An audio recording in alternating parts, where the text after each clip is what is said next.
وشو ولا کور د ودانې را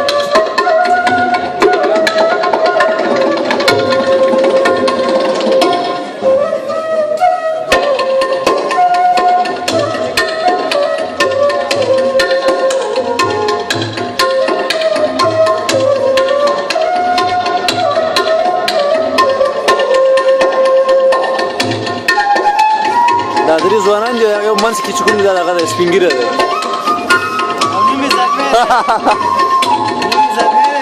نیمې زلمی دی خو جاذبه نشته جاذبې پخوانۍ جاذبې پکې نشته نه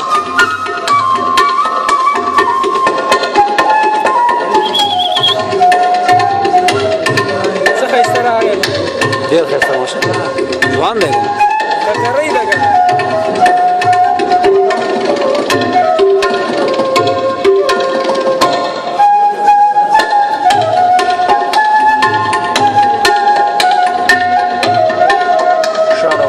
کامیاب اوس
ډېره مننه استاد خوشحاله رښتیا چې ښکلې نغمه پس ډېره وخته نه دغه شپېلۍ چې رښتیا د ټولې موسیقي هغه خپل ځان ته ذوق او خوند لري ولې هغه څه چې د شپېلۍ د سوري نه راوځي واقعا هغې کې ډېر خوند وي راځئ چې اوس زیاته بلنه ورکړو چې هغوی راشي او خپلو ګرمو سندرو زموږ او ستاسو